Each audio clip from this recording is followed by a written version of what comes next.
Looking to transform your family game nights? At Perfectly Picked Games, we specialize in family games that bring everyone closer. Our games aren't just fun. Kids and teens will learn how to take turns, develop basic strategy skills, and understand the thrill of winning and grace of losing. With our exclusive gift of games, you can give months of gaming excitement to your family.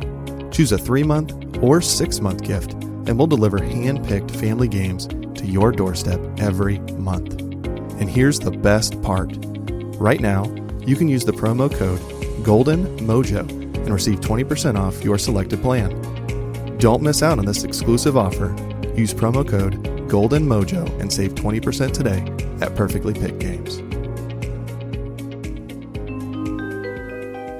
Hello, all you paranormal freaks. It's the last Saturday of the month, and you know what that means. The veil is at its thinnest. So if you're brave enough, all of you hitchers and drifters, load up for a ride with Golden J and Logan as they traverse to the other side. Hello, all of my paranormal freaks out there. It is I, Golden J, hanging out with his co-host and future ghost, just Logan. That sounded way better than the intro for the Rocker Chick episode. Listen, man, it's different than just chiming in as the second thing. When you know it's all on your shoulders, it's easy to fuck up. And to be fair, my normal intro for TUSOP is long-winded. It's like, welcome back, all you hitchers and drifters, to United States of Paranormal Podcast, your weekly road trip through all things cryptid, creepy, and paranormal. I can do it when it's not. When it's not me queuing it up, I can do it just fine. But when I sit down to start the show, I'm just like, I'm gonna fuck it up. No, man. I know we're gonna talk about that in a little bit, but I loved it. I love that. I just thought it turned out really well. I can't wait to do more, and I lose sleep over being so anxious of getting to be interviewed by Frankie. I'm just ready for it. I'm going to have to school him in what he needs to ask you about. So it'll be great. Just throw whatever he wants at me. It's fine. Better ask me about my last meal, though, because I've got it down. Okay. I'll make sure that's on the list. You got to have the last meal. Yeah. So the next one is with me. So you're gonna get me and Logan like the next 3 other sides. So hope you enjoy us. And if not, email us and tell us why not. Yeah. So we love emails. Absolutely, it'd be great if I got some, but just because all goes to the normal TUSOP. Nobody wants to write Logan. Everybody wants to talk to J-Dub. Yeah, everyone wants to talk to J-Dub. Well, she's very personable and easy to relate to. Yeah, she is the Bubbles of the Powerpuff Girls. That is the main cast of TUSOP. And then you got Golden J's the leader, he's Blossom, and then you got the Rocker Chick, who's more kind of quiet and like stop with the potty humor. She's Buttercup. Yeah, she might be completely over the potty humor, I think so. Yeah. Oh man, yeah. Maybe we ought to stop with the potty humor a little bit. It is. You are what you are. Well, just like to quote Popeye, I am what I am. Aye. Man, you don't get much Popeye anymore. Yeah, that's probably because he was pretty insensitive back in the day. They have to revamp him somehow. Oh, I'm telling you. People tear down all the old cartoons. Man, I'll tell you what. Well, I was at my parents' this weekend with my sister and Jeremy, and not this Jeremy, little Jeremy. Little Jay. And we're sitting here talking, and I'm like, I bring up, like, talking about media, and I was like, man, there's this cartoon VHS that we used to watch as a kid, and I was like, there's this one that was almost like claymated that was on this VHS tape full of a bunch of cartoons. There were some Casper cartoons and stuff all on there. There's this one on there that was unlike all the rest. It wasn't drawn. It was like kind of claymated. And I was like, all I can remember is that there was a scarecrow, a crow, and this little African American boy that had a pie, and the Scarecrow and the Crow wanted the pie, so they did the old like, "Give us that pie," and they were saying stuff like "boy" and stuff like that, and you're like, 'cause I'm watching it as an adult. We pull it up, and first of all, it is very much like the racially charged style of, because this thing was made in like the fucking 40s. I looked up the fucking age of the video, and it was like, this cartoon was made in the 40s. I'm like, holy shit. Right. And they swapped the sign around because the boy was bringing it to the church's deacon's house, the pie. They swapped the sign around, like, no, boy, it's this way. And he swapped the sign with the haunted house sign. So all three of them end up in this fucking haunted house with this ghost terrorizing them. And I'm just watching it. And it was rough. I was like, oh man, we watched a racist ass cartoon when we were little kids. It was horrible. It's funny to actually go back and, being a host on the Golden 80s podcast and going back and looking at some of the shows from, the late 70s and early 80s that would not fly today whatsoever. Oh, absolutely. I'm going to try to pull up this video or the thing. I think All in the Family is one of those that it would just really stand out to me of just not a show. It's a show that would be just attacked, And I'm surprised it hasn't been at this point, seeing as how the General Lee can't have the Confederate flag on it now or some shit like that, and all these stations. Yeah, they pulled all the merchandise for that, and then what was it? Boba Fett's ship. It used to be called the Slave One, and they're like, no, we can't do that anymore. And it was like 2 years ago they scrubbed all that, and now it just says Boba Fett's ship. Really? Yeah, but that cartoon. That cartoon I'm talking about was called Jasper and the Haunted House. And it, like I said, as a kid, the only thing I thought of it was it was creepy. Right. It was made in 1942. And like I said, it's I'll send it to you later so you can check it out. But it's bonkers, man. Yeah, I gotta after we're done here, I gotta go and finish this documentary for our next Golden 80s episode. It won't actually be our next one. We're doing a double with the Call Guys. So part 1 will be the Call Guys on Monday, and then part 2 will be on Golden 80s on Thursday. And we're covering the movie They Live, which is the one that Colton and Jordan and Jake always talk about. And then Colton didn't go to movie theaters and watch when he had the chance. Well, you know how he is. Can't get him out of the house. Shameful. I see you guys doing team up with the Call Guys. When are you going to have me on? We can do an episode about He-Man. Well, we can do that. All we got to do is actually, Frankie, email Frankie at thegoldenimage80s and tell him you need to be I got to book myself. Yeah. I say how it is. I can't even just message Frankie anymore. I got to email him. Well, you can message. It's going to his head. It's going to his head. Yeah, he's got a couple more guests coming up. I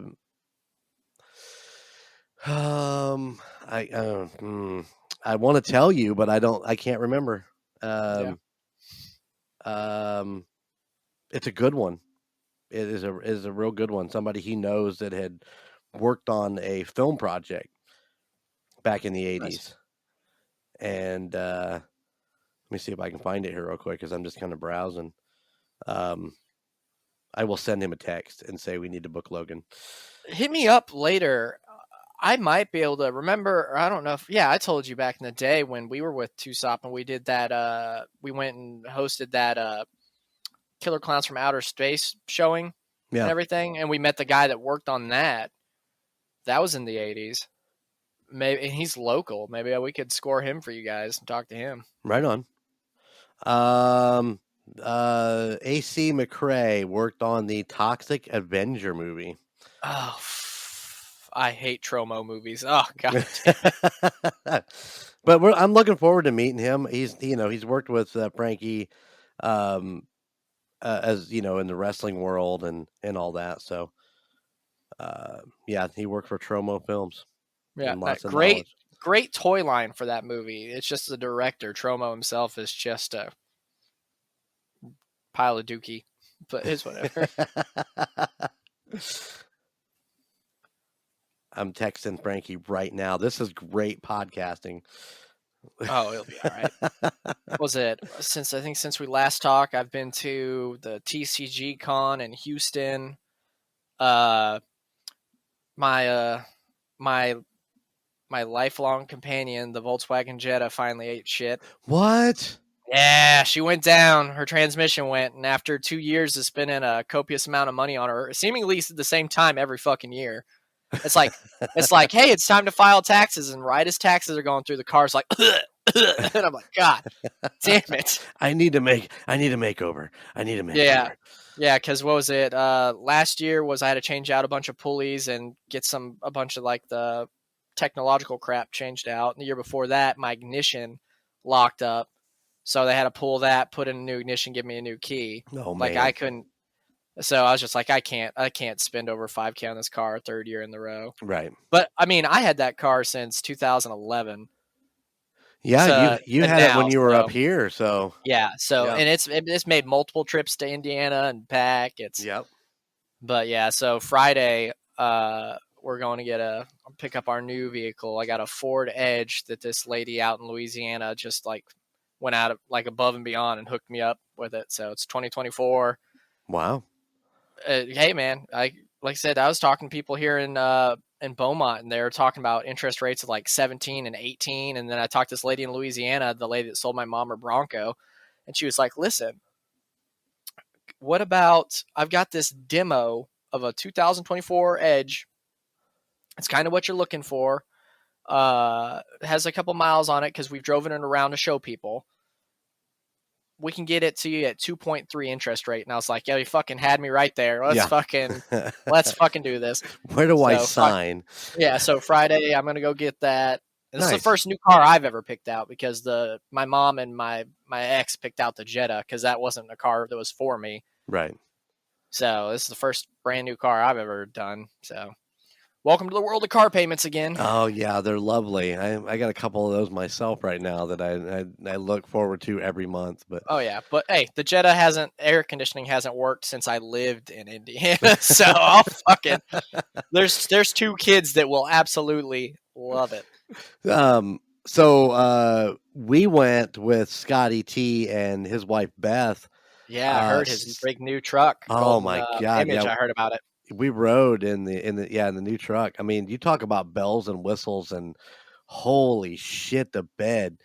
I will never ever in my life be more grateful for heated seats than I was coming out of that Comets game. No shit. I think me and you had the exact same experience on the same weekend because, like I said, I was hanging out with the family, and we pull up to my mom's house, and my sister drives their family everywhere in her little maroon car. Uh-huh. And we're pulling up, and I see a truck out there, and I was like, "That's weird. Jeremy never drives." And I was like, "I'm pull up next to it." And I was like, I look at Kayla, and I was like, "That's not his normal truck, is it?" Because it's bigger. There's bigger knobby tires and shit. And she's like, "No." I go inside. I was like, "Who the fuck's this truck?" And Brittany's like, "Oh, Jeremy got his dream truck." And I was like, "Well, that explains why he's driving and not you." And we go to Walmart to pick up some chicken wings to make because my dad and me wanted chicken wings. So I went and bought like fucking 10 pounds of raw chicken wings and a bunch of Hooters mix and stuff. Right. I'm sitting in his back seat and I'm cold, and I push a button and it just heats my ass, and I'm like, God damn. I was like, this is what it's like to live on the upper crust, huh? That is exactly what it's like, living on the upper crust. Oh man, it was fancy. Yeah, well, you know how Indiana cold is, and I'm gonna tell you, exactly.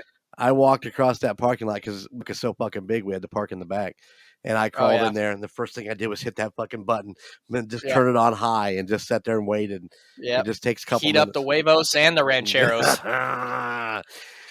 I want to know what it's like in the fucking summer though, because it does the cooling too. So like, you can get up in there with swamp ass and just hit it with the cold. Apparently the back seats won't cool, but the front seats will. So, damn, that's okay. I don't know how much riding around in that truck I'll do, but I was grateful for. I was grateful because normally I'm the driver, so yeah, we went out to that Granite City before going to the hockey game, and I got a chance to try one of their beers, and because normally I won't drink if I'm driving, especially in Fort Wayne. And so Yeah. I was extremely grateful for all that. Got a chance to drink and just kind of relax and have fun.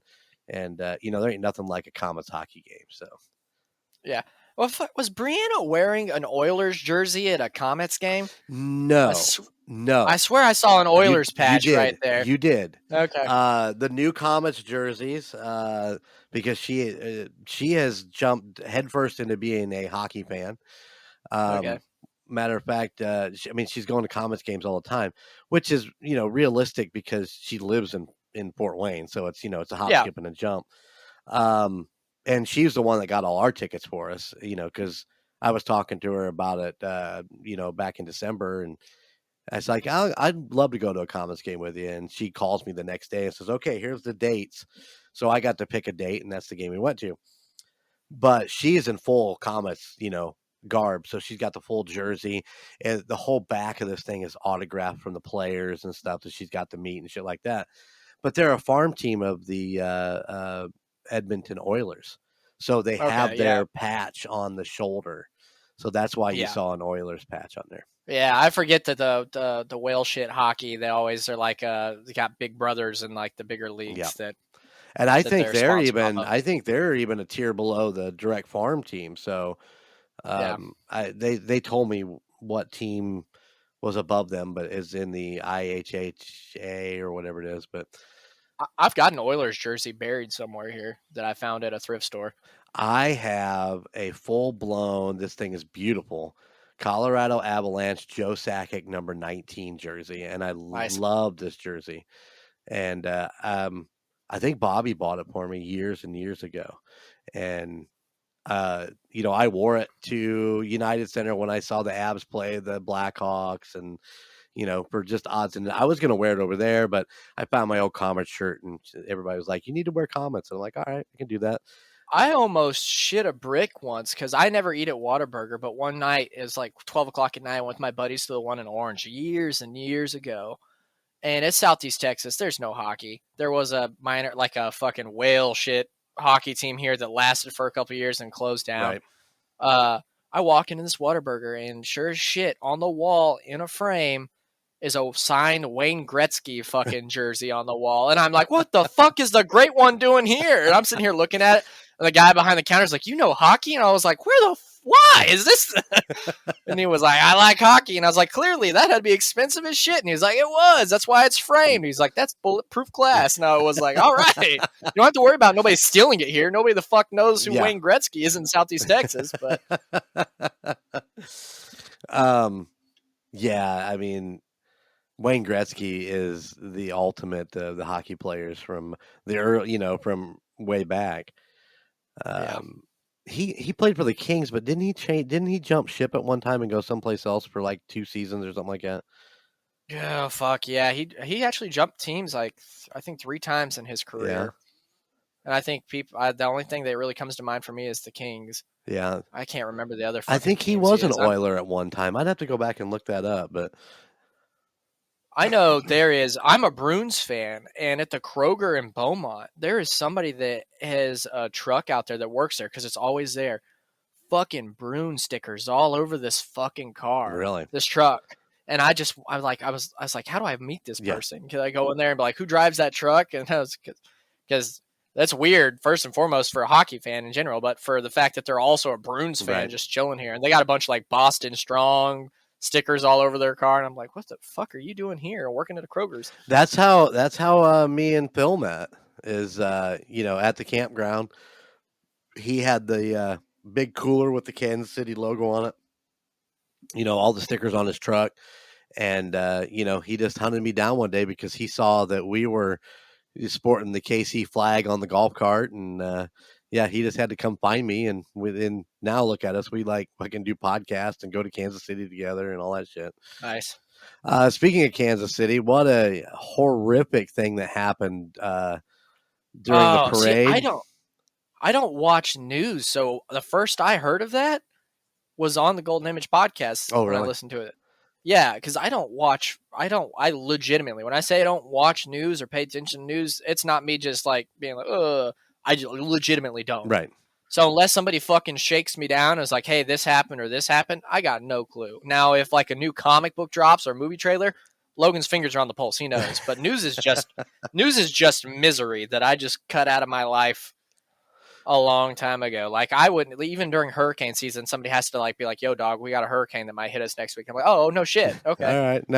No. And for me, it was Phil had sent me the link to watch the parade, and I watched part of the parade, and then I watched the speeches that the coaches and the owners and all that shit made, and I shut it off, and I was I had it on my phone at work. I wasn't necessarily watching it; it was just on. I was listening to it because there wasn't anything to watch. He just was listening to it, and I shut it off because and I drove home, and I had actually sat down here and was fiddling with some stuff, and an email came across from Shayna, and she's like, "Hey, I don't know if you guys went to the parade, but if you did, I hope you're safe."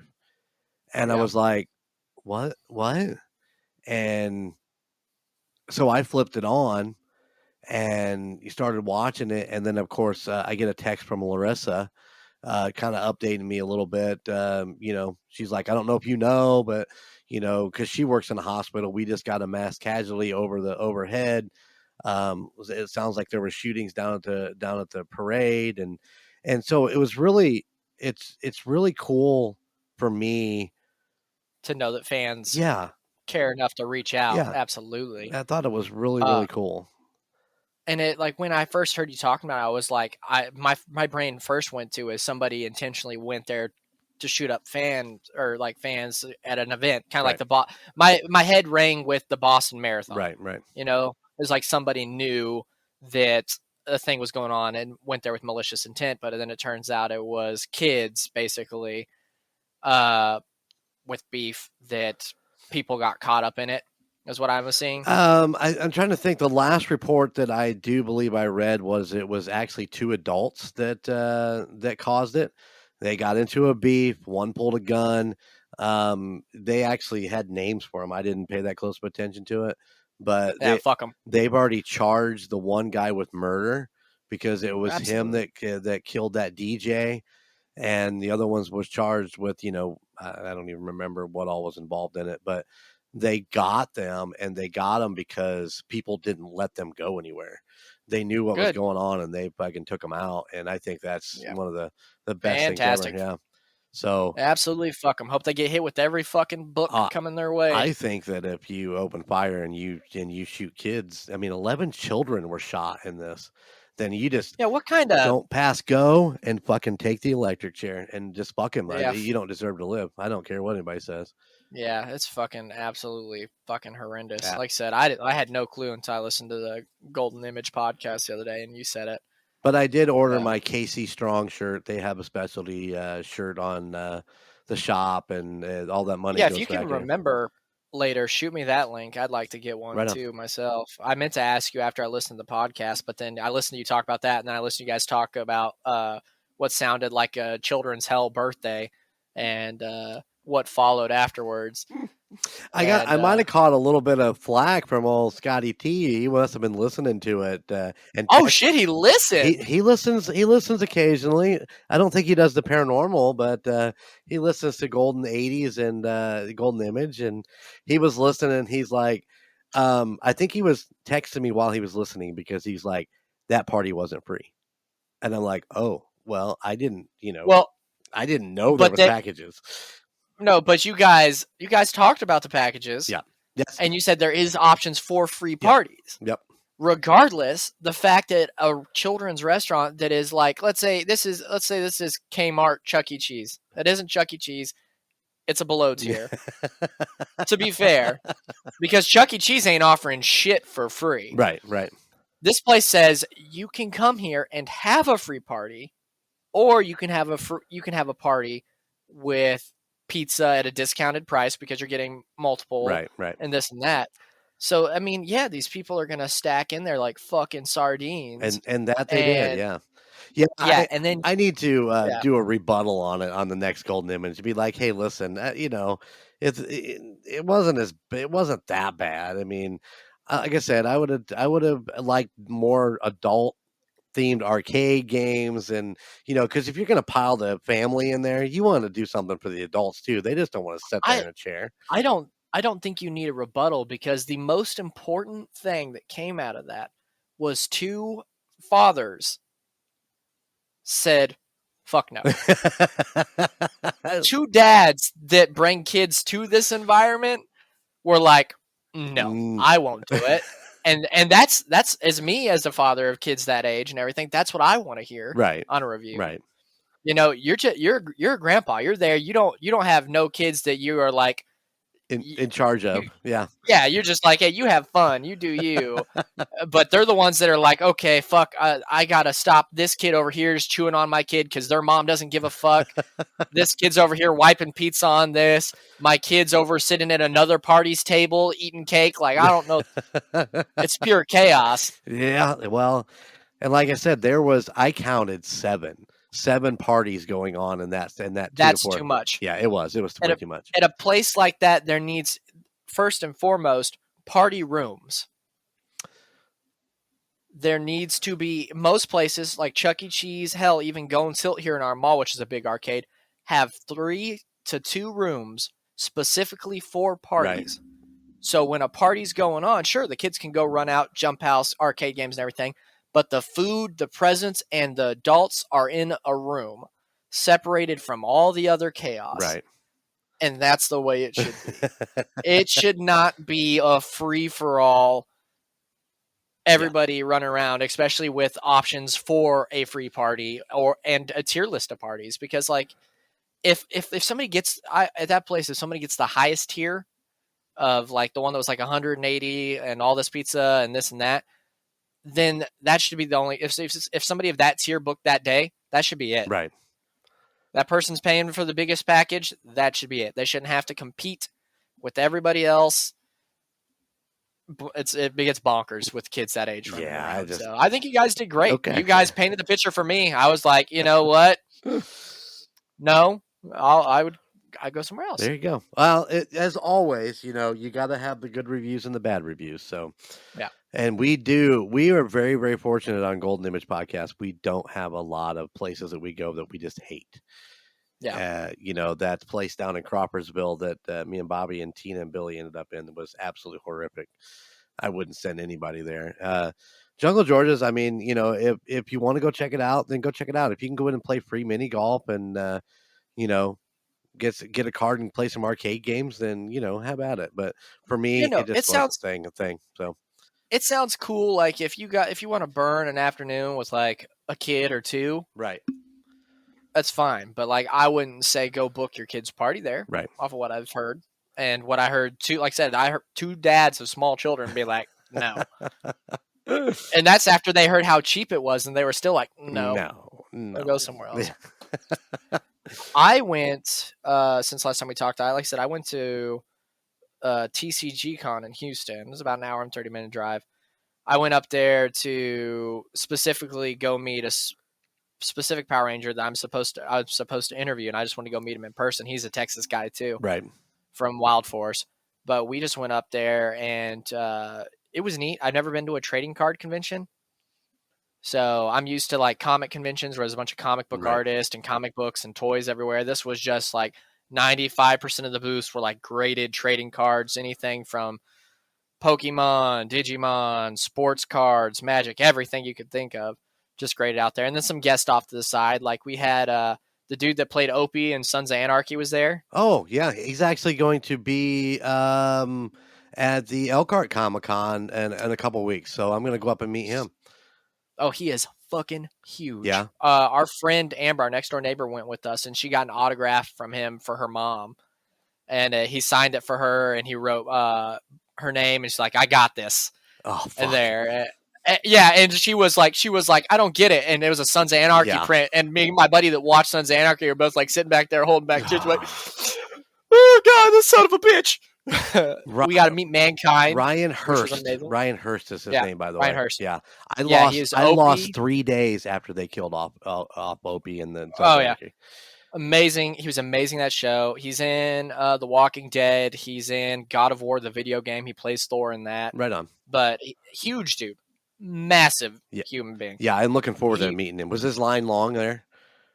It wasn't big, no, but that's because specifically it was a trading card convention. So like celebrities were like really not on a lot of people's list. Gotcha. Mankind, Yes. he had one of the biggest lines for sure. Oh yeah. Which sucked for every other wrestler that was there because I think the only other wrestler there that I knew personally was Rikishi. Okay, yeah, Rikishi? yeah, big Samoan gentleman. Yeah, he was right next to him. And then there was a bunch of people from like more modern wrestling, a lot of like femme fatales, like a lot of the lady wrestlers. Okay. I didn't know any of them, but my buddy who is big into it knew a bunch of them. But Mick Foley's line was massive. That I believe, yeah. And his daughter was there with him. And he was signing stuff. He had this, let me tell you, if I had like a massively disposable income, I would have bought this shit. He had this 3-pack of action figures, just like a nice window on them that showed each one of them. And it was Dude Love, Cactus Jack, and Mankind. And he signed each window as its persona. Oh, wow. And had him at his booth selling them. And I was like, man, how much? And he was like, these are limited edition, which they are. They're something they made up for him. Right. And he's like, and I signed these 3. And he's like, it's 300. And I was like, that's fair. Yeah. That's fair. I was like, I don't have that. And if I did, I'd get it. My buddy got his Sacco signed by him. Nice. And he asked him, he was like, what was it like getting fucking dunked in the thumbtacks in this match? And he was like, well, first and foremost, I closed my eyes really fucking tight. And he's like, but I really, honestly, he was like, with how loud the crowd was and everything, he's like, I didn't feel it. Yeah, the adrenaline. He was like, I felt it. He's like, I felt it later in the shower. And he was like, if you did it to me right now, I would feel it. Right. And he was like, but then I didn't feel it. And he's just sitting there smiling, missing a bunch of fucking teeth, smiling, signing Sacco.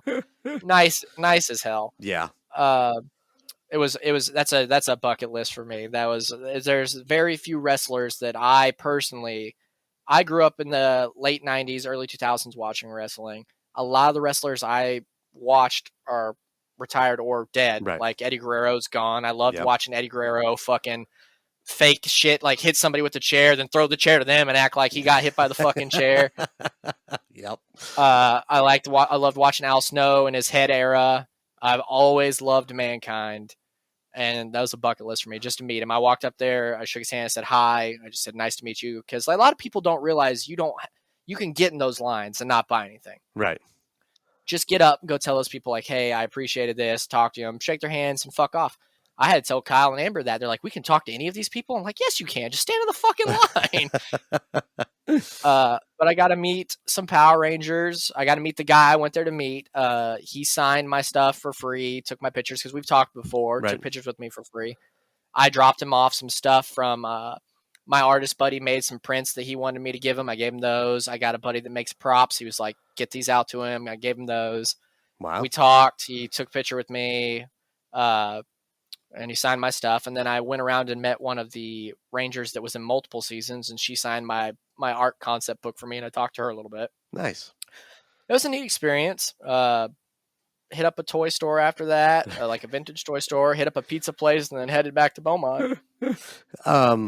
Yeah, it's interesting to like I said, Ryan's coming to the Comic-Con that we always go to, the one that I met Emma Caulfield at a couple years ago and got a picture and autographs. So I'm planning on, going and getting in Ryan's line. I want to meet him. He was definitely my favorite. Loved him in We Are or what is it? Something the Titans. Remember the Titans. Remember the Titans. Yeah. Fantastic movie. Yep. And he actually did a show after he left Sons of Anarchy, where he was like a super genius, a super computer hacking genius, and was wanted by the federal government. They had him under lock and key, but they had him doing all this shit, which like lasted like half a season or some shit like that. Yeah. But I definitely want to go get an autograph with an autograph picture of his. So I can do that here in a couple weeks. Oh yeah, he's giving out some good Suns ones, Yeah. so just they look good on your wall. Get a frame. Put it slap right on there. next to Emma. Yeah, Emma looks at We- me every day when I sit here. She just gives me that sexy ass grin, and oh, that ain't right. There's two things at the convention that were odd to me, and I'll be honest, one kind of got under my skin. We talked about it in TUSOP when the guys were still around, when we did the episode about Jason David Frank and how he had taken his life Right. and everything.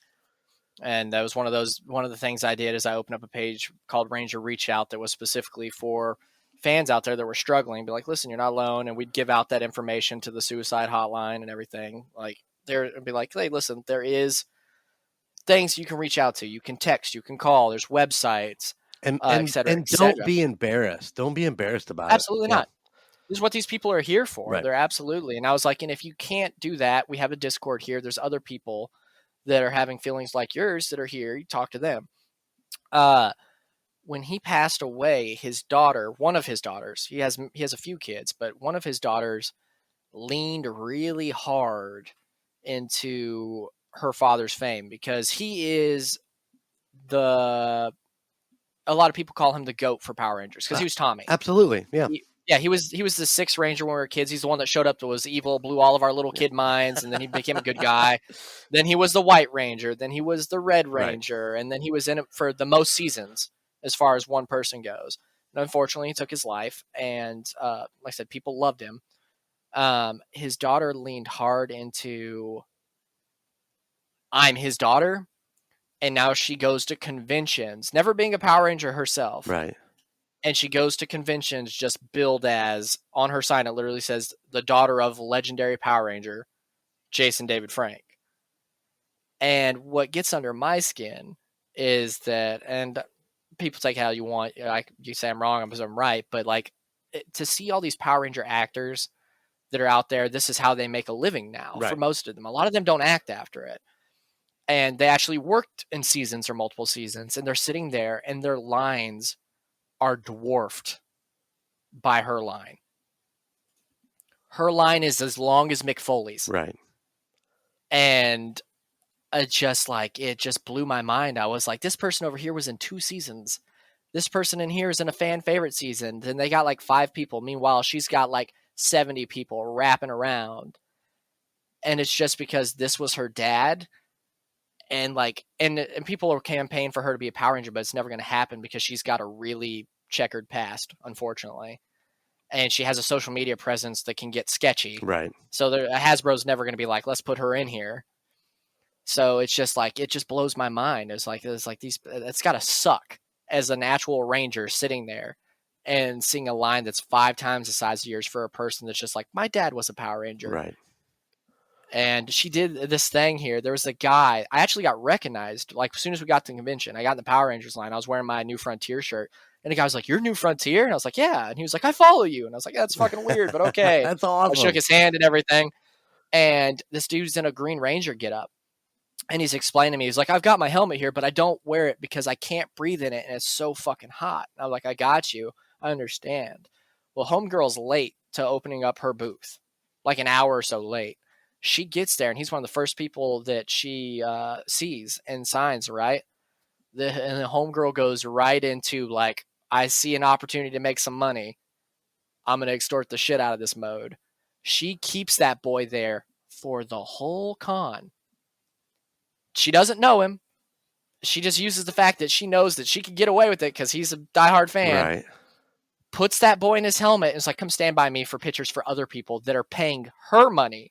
And And this motherfucker, like, no lie, every time he takes off this helmet, his face is beat fucking red. He already told us he can't breathe in there, and I have Power Ranger helmets. It's hard to fucking breathe in there. That humidity builds up in there, it fogs up your lenses, and he's just beat fucking red. And just like every time someone comes up and she'd be like, "You want a picture with me and the Green Ranger?" And they're like, "Yeah." And then he just fucking put that helmet back on. Meanwhile, all of his buddies that came to that convention with him are just sitting off to the side, just sitting there, just waiting. And it was just like, hey, it got under my skin. Yeah, I can understand I was that. like, it's frustrating. I would hope that that she floated him some of that cash of all those pictures. That A perfect world, absolutely. In a real world, seriously, Definitely fucking not. doubt it. She probably was like, "I'll give you a hug and sign something Yeah. for you." What do you want me to autograph? My dad was a Power Ranger. Yeah. The other guest that blew my mind was there is a chick that used to go by Pokey Princess, and she was like a streamer, but her main income is she's an OnlyFans person, Okay. which means she's a sex worker. She makes content doing sex stuff on the internet, and people pay. Pokemon threatened to sue her because not just because her name was Pokey Princess, but because she was selling merchandise with Mew from Pokemon on it. And then Pokemon was like, no, fucking stop that shit. Right, and right. she was like, okay. She changed her name to Digital Princess.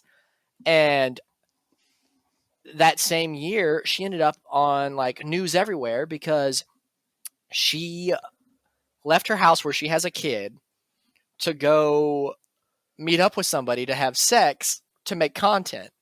And their neighbors in the middle of the night, like 1 o'clock in the morning, found this kid just wandering the fucking street because he woke up and his mom wasn't there. Right. So he just opened the door and he went outside. And so the cops got involved. It became a big news story because it's a famous content creator, this and that. She went to jail, and the convention booked her as like one of their big guests. She's just chilling there at a booth. And I'll be honest, we met her because my buddy was talking about her. He's like, oh, I know her. I like this and that. And I was like, I know why you like her, dude. I'm not fucking stupid. But he's downstairs smoking, and we're leaving, and she's right there. And I stop at her booth, and we say hi, and she's extremely nice, high energy.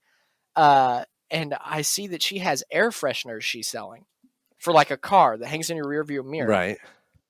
And it is an air freshener of her in a thong with her legs bent behind her ears. Oh, jeez. And so it's an air freshener of basically her junk. She has a thong on, but basically her junk to hang in your rearview mirror. And I was like, I have to buy this for Kyle's truck. Uh-huh. So I go to buy it. It's only like $5, which first of all surprises me. Right. And I'm getting it. And I was like, oh, this is for my buddy downstairs. He's going to love this. And she was like, would he like me to sign it? And I was like, and she was like, it's free. It's free. I'll sign it. And she just signs it for us. Shit. And she's nice. And she was like, it smells like ocean breeze. And I was like, oh, okay. That means I won't go there. Yeah, no, I'm with you. We had a long conversation about all the things that logically could have smelled like and been hilarious. I was like, you missed an opportunity to market it in a more funny direction. Right, exactly. But sure as shit as I got it to him, and he's got it hanging on his wall next to his computer now. Yeah, I bet he does. It never it never made the truck. No, it wasn't gonna. I don't. It's not even an embarrassment thing because I know he'd put it in his truck. Right. I think he just wanted to be able to see it every day, just stare at it. So. And if he wouldn't have been down smoking, he could have met her himself. Yeah, exactly. He said he walked past her, but he was scared to talk to her. And I was like, man, just talk to people. Sometimes it's the worst that can happen is they don't talk. They don't really talk back, and you just fuck off. I was like, but this chick was super nice. She would talk your fucking ear off. She had a dude that was there with us. He was like, can I get a picture with you? And she was like, yeah. And she was looking at him. She was like, take your shirt off. We'll take a picture with your shirt off next to me. And the dude fucking pulls his tarp off, and she was like, fuck, you should just be walking around without your shirt on. Look at all that. I was like, God damn. She was like, now let's take an ass picture. And she's bending over, and she's got like these fucking like micro shorts on. Right. It's just like, she, like I said, she was full of energy. Seemed really nice. It's a shame that she did the shitty thing she did that got her in trouble, but she seemed pleasant. And then like I said, we stop every time I'm in Houston. I stop at Chicago Pizza and Beef in Houston to get me a Chicago deep dish, hit the toy store, got back home. That's all I've been up to. Sounds like a lot. It's good to stay busy. Yeah. Well, let's get into what you're supposed to be talking about. Let's get into our February review. Are you prepared? I am. Listen, folks, I was looking at for some reason, I've had this hang up on fucking April this whole month. Really? I thought the Patreon was going live this month. I was looking at that schedule we had, and I kept looking at the April month for it. That's why today you're like, were you ready? And I was like, for what? It says the 25th in here. And then I look at it more, and I'm like, oh, fuck, that's April. So I'm current on my TUSOP. I listened to the new episode that came out today because this is Wednesday. Right. And So I just fucking I speed run it, and I hit the notes. I got me all writ up. We're good to go in an hour. It's all fresh upstairs. Ladies and gentlemen, I IM'd him. I said, "You ready for tonight?" And he's like, "For what?" And he sends me a picture of the schedule that I sent him. And I'm like looking at it.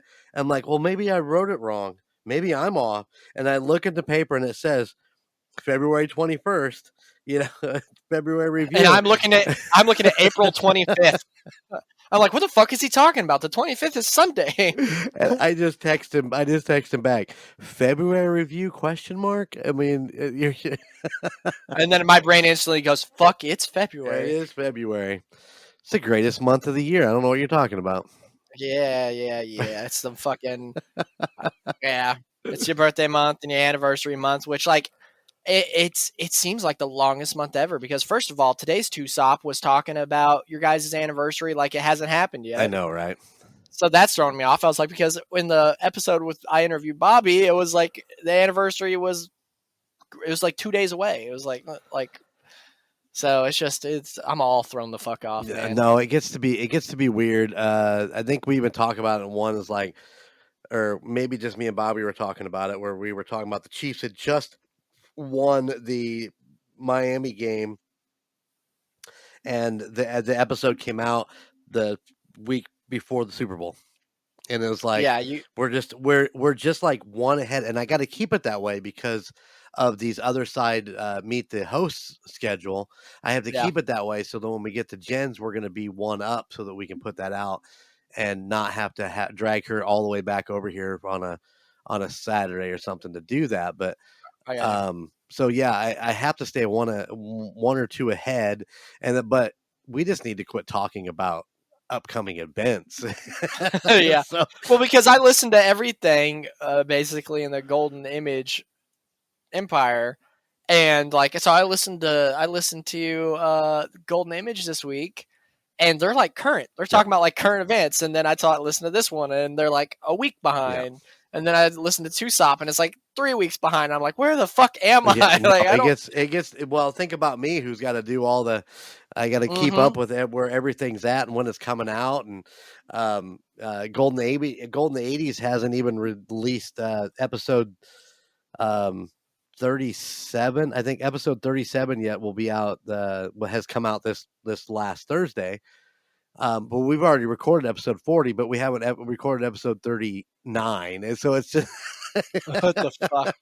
We had to schedule it a certain way because of this Call Guys thing coming up this next week. And so it's just crazy. It's just crazy to try to keep it all in your brain. So podcast land. Yeah. All right. Well, let's get to it. All right. Let's kick it off with our first episode of the month, episode 105, The Haunts of Hawaii. They aired on February 7th, delivered by J-Dub. J-Dub! Y'all started off the episode with a let me ask you this discussion on if the dead could reach out to you via our dreams. Oh, that's that ended up being such a good question.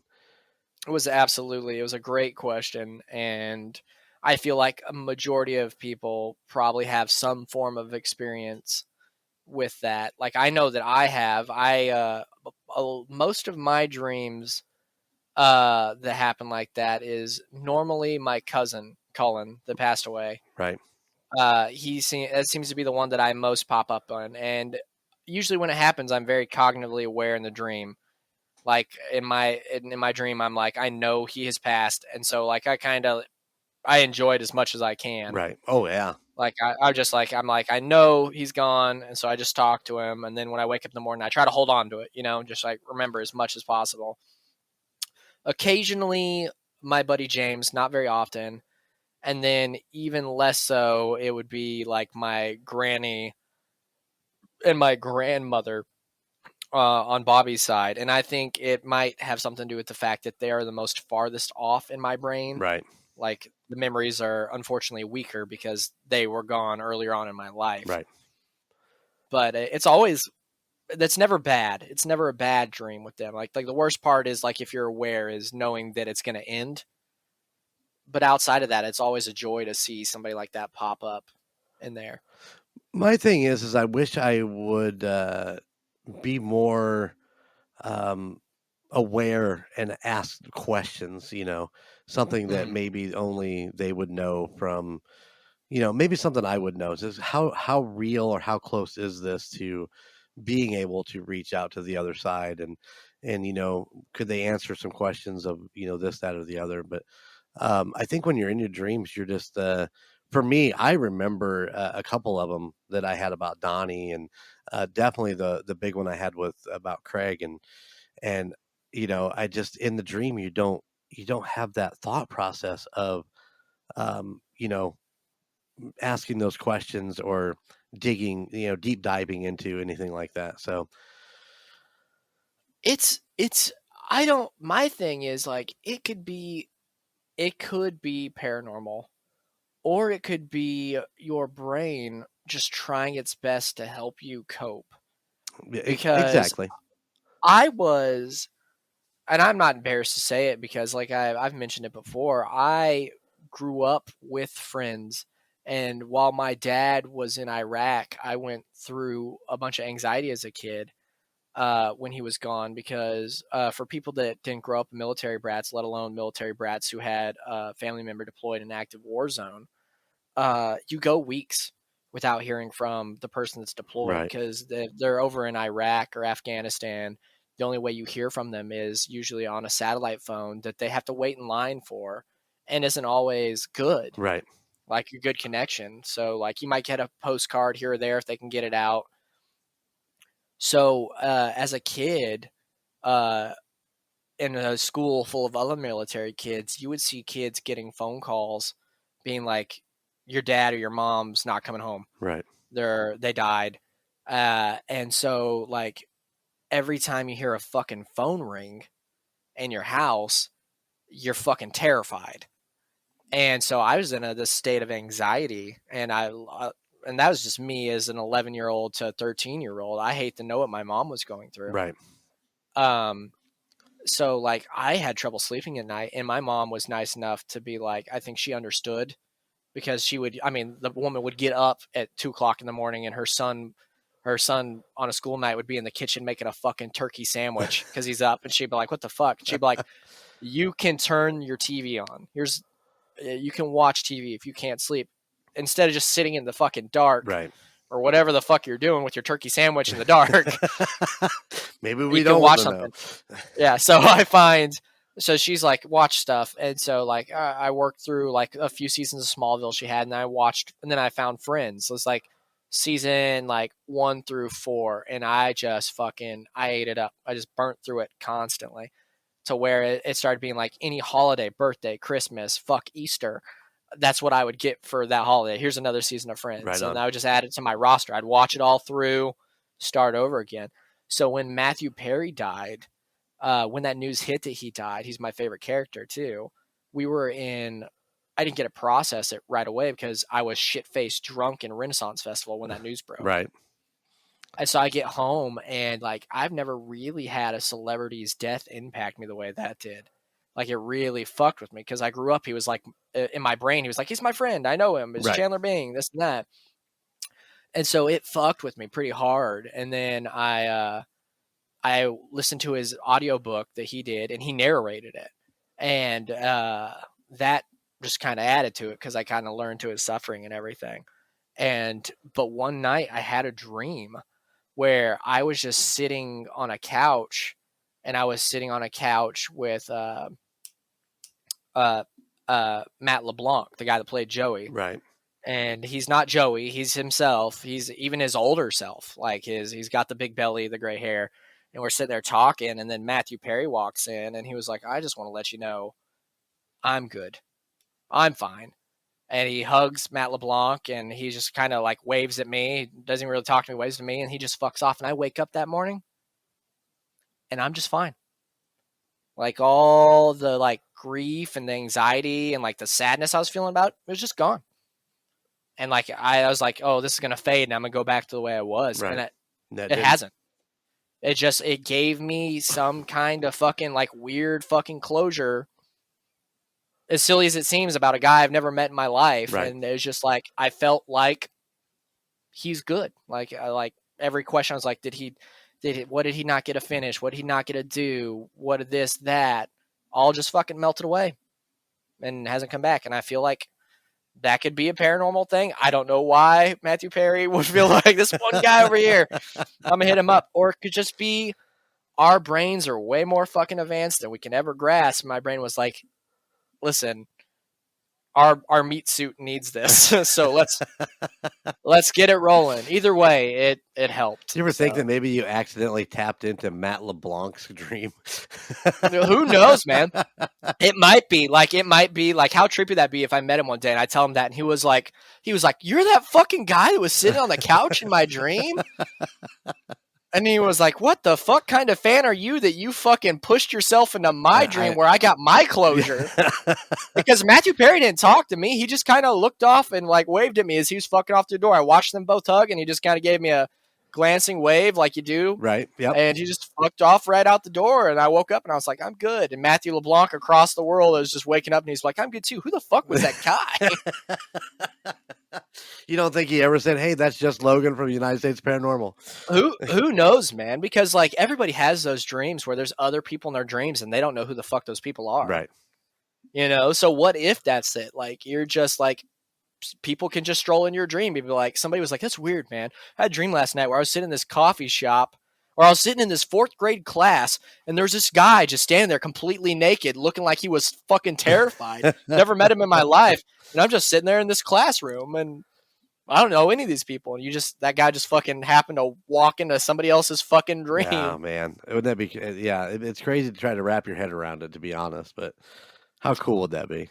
But no, I thought that was a great question, and the girls gave some great answers. Oh, yeah. Like Jada gave a really touching story about a kid she went to school with that unfortunately took his own life, Right. and was just let her know is like, listen, I just couldn't be here anymore. And like, if I feel like a lot of people, if they could just get that clarity from a dream, albeit paranormal or just your monkey brain doing what it needs to do to keep you fucking running, would just.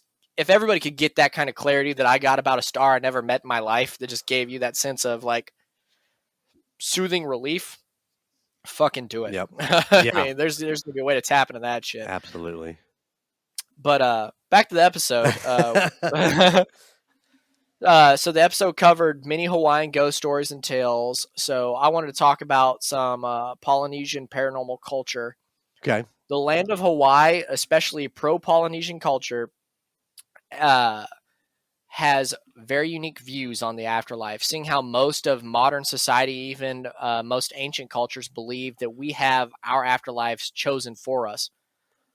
Some divine being would say if we go to hell or go to heaven or the equivalents, but that was not the case for ancient tribes of Polynesia.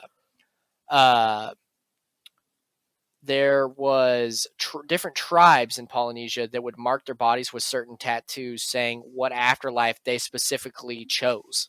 Right. So like a spiral symbol meant the individual favored the sky world, but before ascending to the realm on a whirlwind, they would first their spirit would have to take a journey to their ancestors' homeland, which was considered the navel of the world.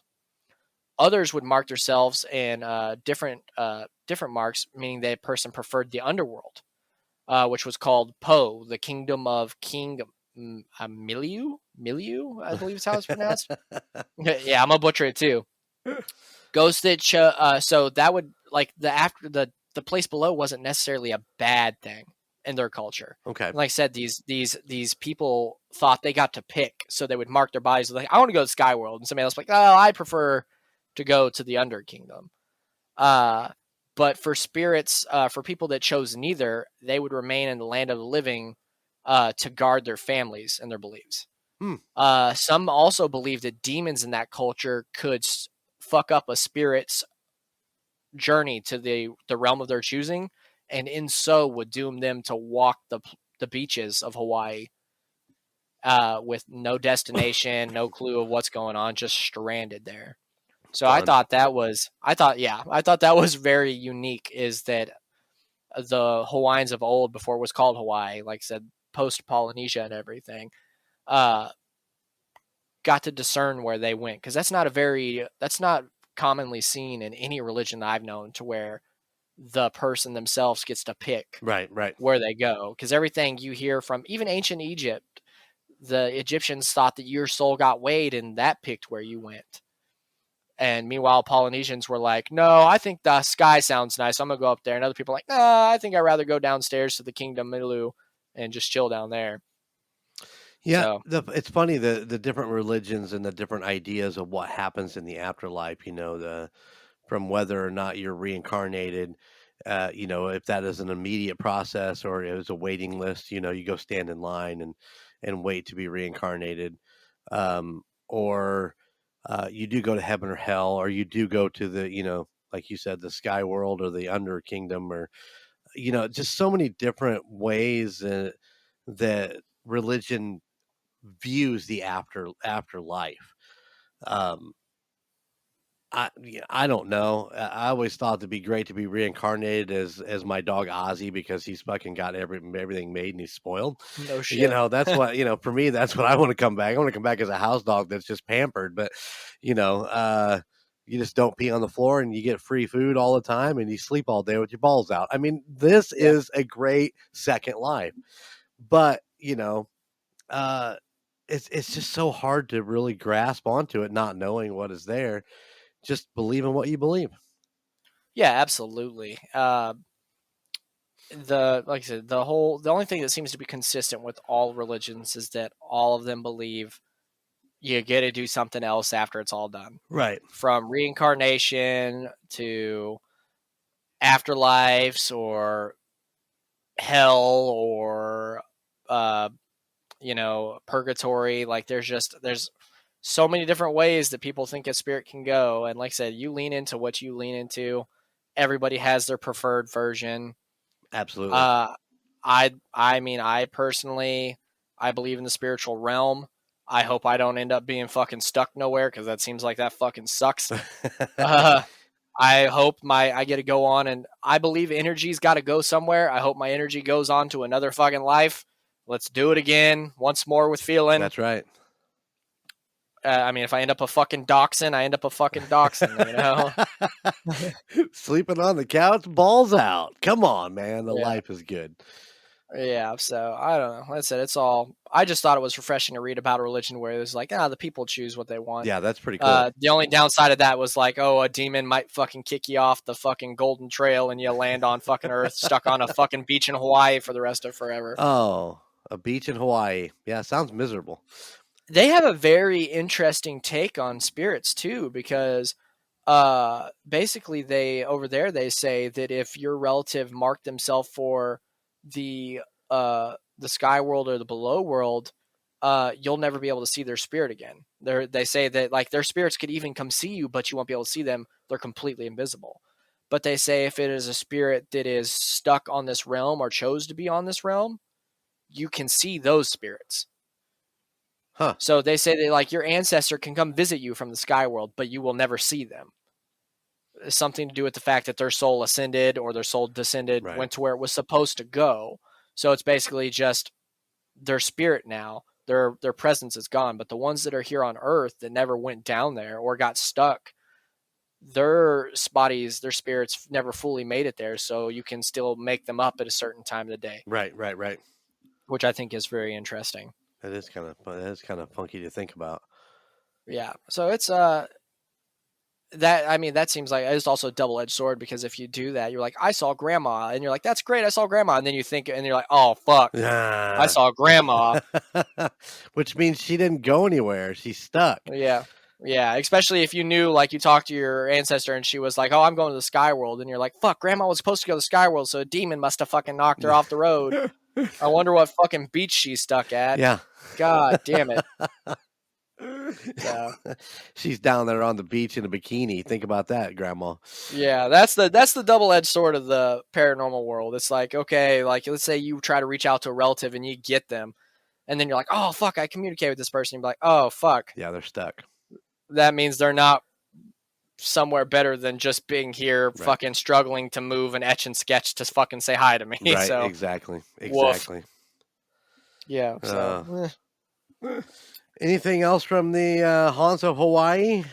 No, I enjoyed it a lot. Hawaii's not a lot. You don't hear about that. You don't see a lot of ghost shows go to Hawaii either. No.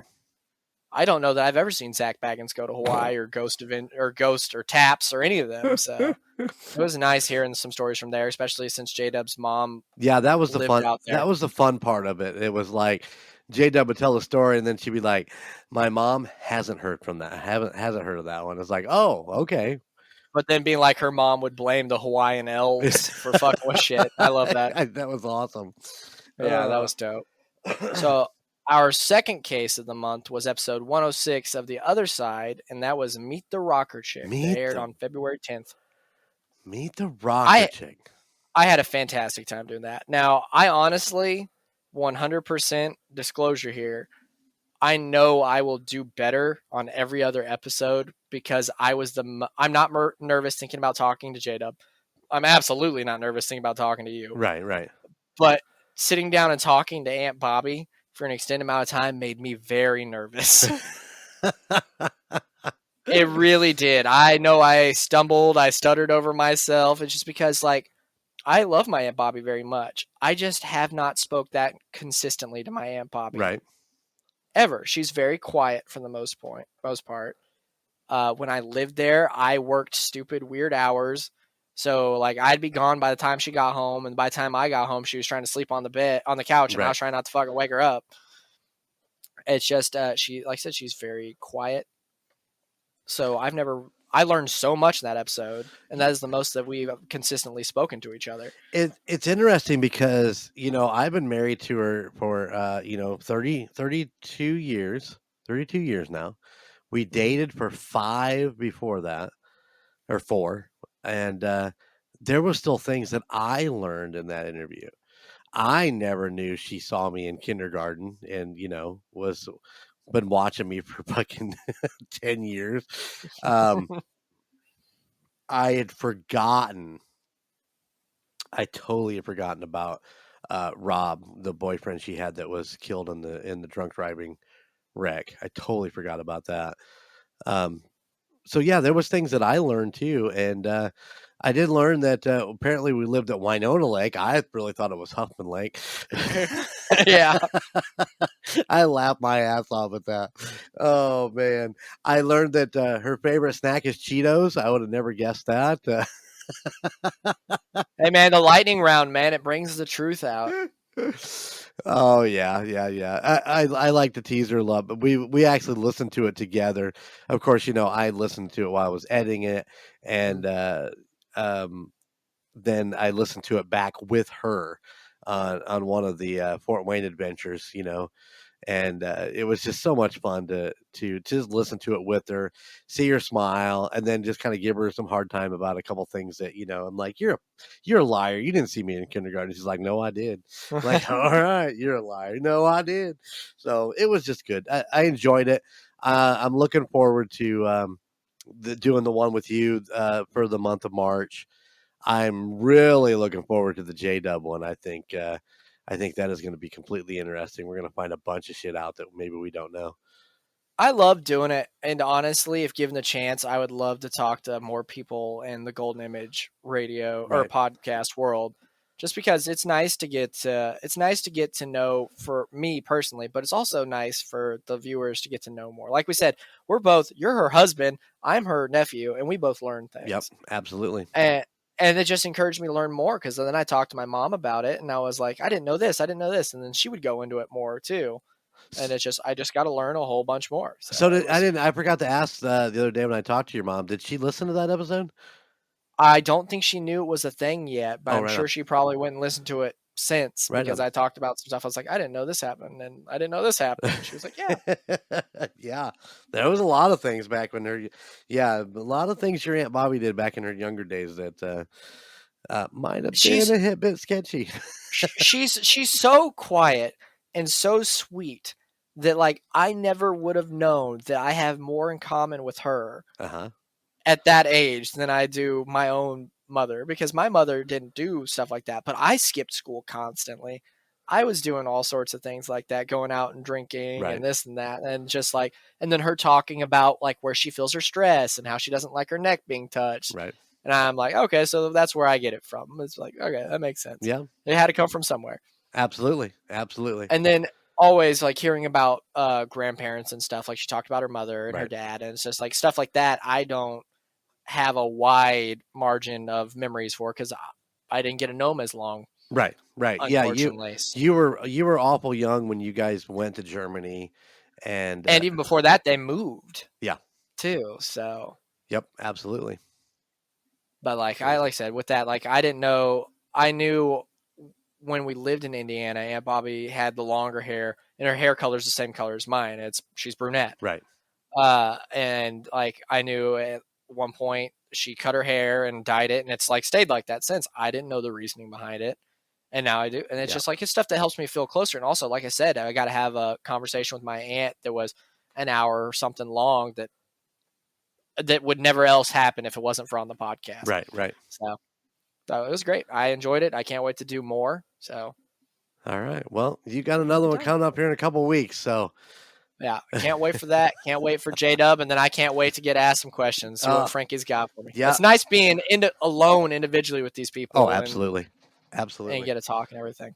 For sure. Okay. Yeah, it's going to be great. Like they said, you and me talk like this all the time. So, I'm just I can't wait to see what you dig out and see what you can find. Yeah, I'm gonna try to learn some new stuff about you. We'll figure it out. All right. You're probably gonna get a little bit different questions than they got, so I can get you off guard. That's okay. I can shoot from the cuff any day of the week. All right. So our third episode of the month was episode 107, Haunted Mackinac Island. Nope.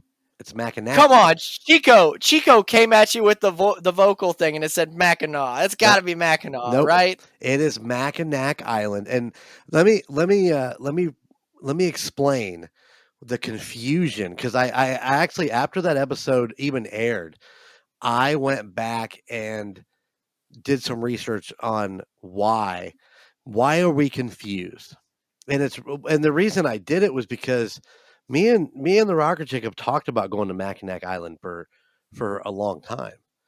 And, because it's someplace we've always wanted to see, because we hear it's beautiful and really cool. Not that it was haunted. It had nothing to do with that. It was the fact that it was always one of those places we wanted to go check out. So after the episode aired, I started looking around for Airbnbs on Mackinac Island. And I found Airbnbs, but there's nothing really on the island. I still didn't really look for a cabin. I was just looking at Airbnbs and stuff like that. But there are Airbnbs on the other side, on the south side of the bridge. And everybody talks about the bridge.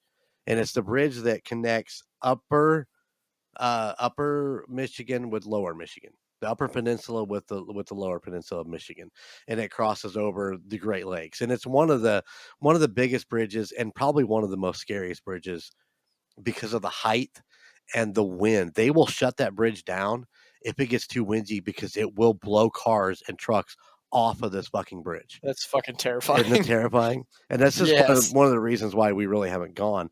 But I was looking at Airbnbs in that area, and I'm looking it over, and it dawned on me. Mackinac City is the city that you are driving through to get on the Mackinac Bridge. Okay, but it's a Mingala effect type thing. Absolutely. Mackinac is the island that sets up towards the upper peninsula that everybody talks about. So the confusion runs in that. When you think you're going to go to the Mackinac Bridge to go to Mackinac Island, I mean, it just flows out that way. But I'm trying to figure out. I can't remember what Chico sent. I looked at it and I was like, "Oh yeah, they're blowing me shit about not knowing that." But like I said, when I sat down with the map and really studied it to look at where these Airbnbs were compared to where the bridge was at, compared to where the island was at. Well, after sitting down and typing it out, I'm like, I honestly went with Chico because he sent out the thing pronouncing it. And I've heard Mackinac too. Right. I've heard it from countless people. Oh, yeah. But the way it's spelled is Mackinac. And I don't believe there's any language where the NAC makes the NAW noise. Yeah.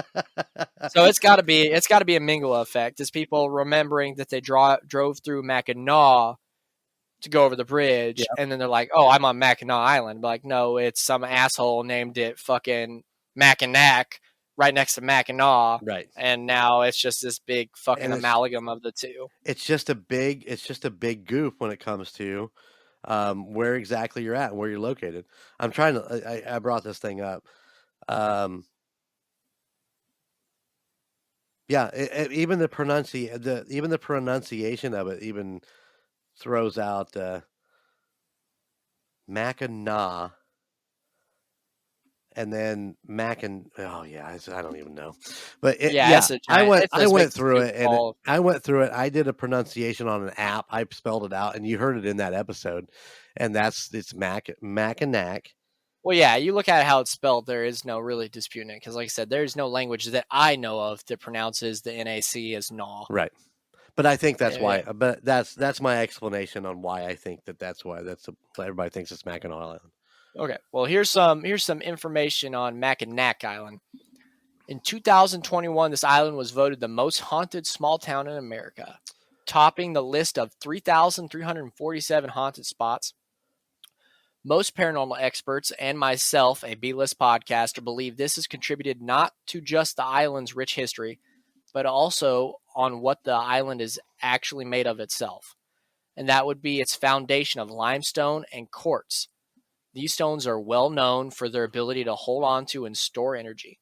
Right. On top of being surrounded by water on all sides, which is also known as a paranormal conductor, seemingly has supercharged the island's paranormal properties. From souls lost to battleships, from wrecks, suicides, and more, this island seems to be not letting go of lost souls. Right. It's kind of holding everything there. Plus, it was the Native American population that was there and probably buried there their was a dead lot there. of there was a lot of war with the French Right. and Americans and stuff with Native American tribes on that island. Yeah. It just seems like it's the perfect storm for just holding on to and like soaring because all the stories you told ranged from just all over the place. Oh yeah. And they say that every square inch of that island is haunted. You can't go anywhere and not have some sort of paranormal activity on there somewhere. Well, islands always seem like a perfect category for stuff like that because one, like we have talked about in multiple episodes of the other side and on just TUSOP regular, water is said to be a natural conductor Right. for energy.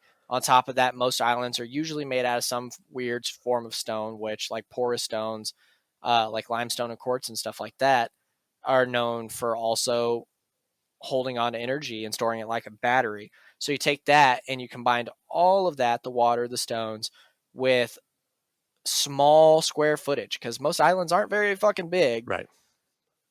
They're like death per square foot usually gets a little bonkers. Also, hurricanes, bridges, ships, all these things usually lead to some form of fucking casualty, and all of it just locked up and playing on a loop on an island just seems to make sense for me. It's like Galveston here. Galveston's a fucking big old soup bowl of fucking travesty between hurricanes killing thousands of people to just the amount of like places like that. Like you're burying your dead on top of your dead because there's literally only so much real estate to do so. Well, yeah. Then you're building on top of those.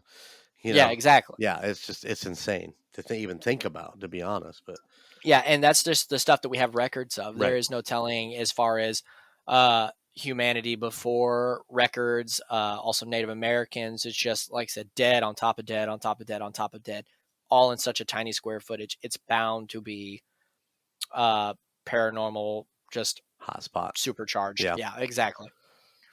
Yep. But no, it was fun. I was actually just looking for something in the Michigan area to do, like a haunted Michigan type thing, and I ran across that, and I'm like, well, I never knew this, so I started doing some digging, and it was really cool to kind of dive into that a little bit. And I mean, I didn't go down the big rabbit hole on it, and kind of hit the hot spots and some of the bigger places. So you get up there towards Michigan and stuff, you get near those Great Lakes. Those Great Lakes have got some really good ghost stories out towards them too, between like the amount of like ghost ship sightings, and just because it's those lakes like the song about the Edmund Fitzgerald Right. always brings to mind. It's like there's a quote in that line where it says the lake doesn't give up its dead, and that's because that water is such a perfect storm of cold temperature and salt to where it's literally like corpses are preserved, Right. but they do not float, and that's why you can't go scuba diving around any of those ships or take photos around any of those ships that are under there, because you will legitimately take a picture of somebody's relative that has been down there for 80 or 90 years because that water preserves them like they're a fucking mummy. Go figure that one, right? Yeah, it's fucking insane. It's just like you think stuff goes underwater like that and you think, oh, they'll be gone. But all it takes is the right amount of salt and the right temperature, Right. and it just preserves shit. You know? So it's just like those places like there, it just got to, like I said, there's so many stories of like legitimate ghost ships. Like we talk about, or we're about to talk about, ghost cars and stuff. But like just the thought of being out at night and seeing a ship just floating out there and disappear just gives me the fucking Wiggins, man. Yeah, for sure. Oh man. But no, it was dope. But on the subject of haunted cars, we get into our 4th episode of the month. Was episode 108 that just aired today in our time. Clinton Road. And like I said, it aired on February 21st. This time we were going down a 2-lane, 10-mile long road in Jersey with a bad history and a fucking stupidly long red light waits. She told me about that 5-minute wait at a red light, and that scared me more than any fucking ghost story she told during the rest of that. Oh, can you imagine you're sitting there and you don't know what's going on and everything's just black? And I swear to fuck, in Mauriceville here, the town I first moved to when we first got to Texas, there's a red light that at a certain time of night, it would swap to a blinking light. Right.